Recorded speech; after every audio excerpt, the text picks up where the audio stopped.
Happy Sunday. This is Sharon, and welcome back to my channel. As always, we are discussing manifesting responsibly. So today is Sunday, so I want to talk about confession. Now, what do I mean? Where am I going with this? You confessing everybody else's business, right? We need to stop that.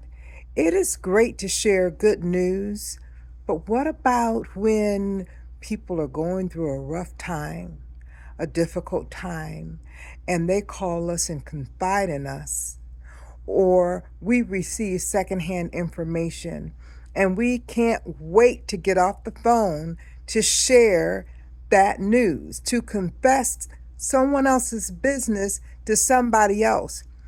Can you see how this amplifies that energy, whatever a person is going through, and especially if they say to you, please don't share this. This is a secret, or I don't want anyone else to know. Um, that is double duty. Don't do it. Don't share other people's business.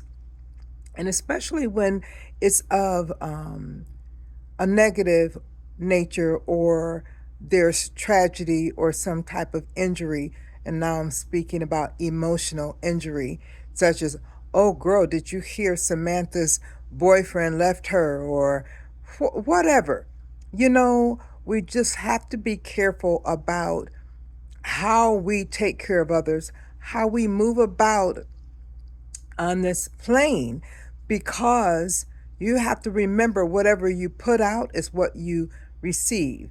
Whatever you put out is amplified and it ricochets right back to you. So I want you to stop and think about how you're going about your day.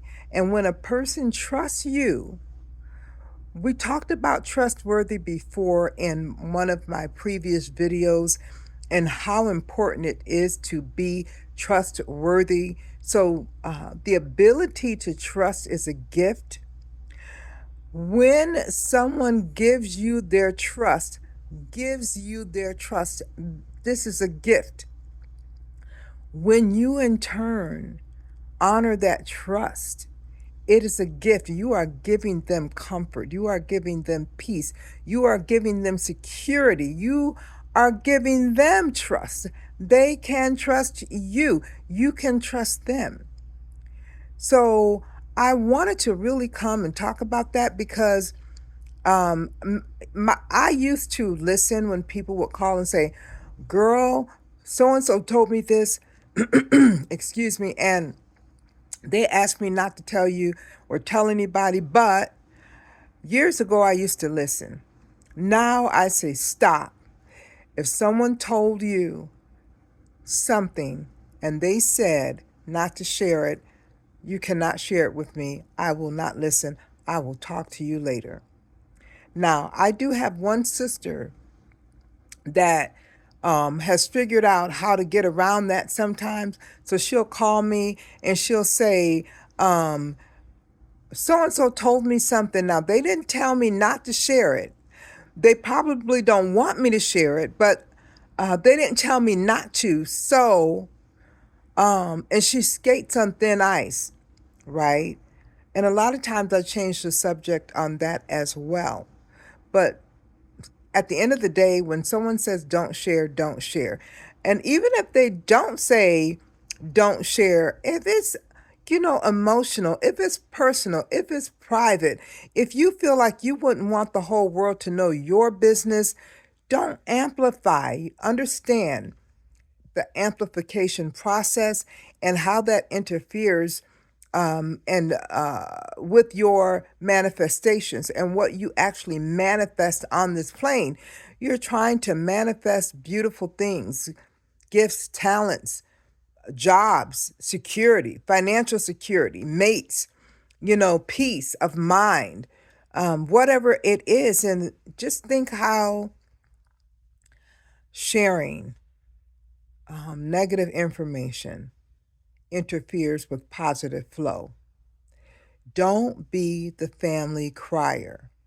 Now, for you, those of you that don't know what that is, newspapers years ago used to be called criers. Like I lived in Gwinnett County in Georgia years ago, and they had a Gwinnett Crier. They had a Duluth Crier, and it was a newspaper, and it was all about what was going on in the community. Now, my family has a family crier. Now, here's where I incorporate the family crier. If I want everybody to know something, I reach out to the family crier and I tell them, and trust and believe they are going to tell everybody. But by the same token, if I don't want my business in the street, not telling the family crier. You understand? So I'm saying, don't be the family crier.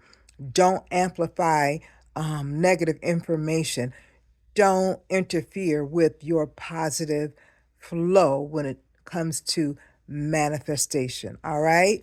So happy Sunday again. And remember, amplify beauty. All right? Have a good day. See you guys soon. Bye.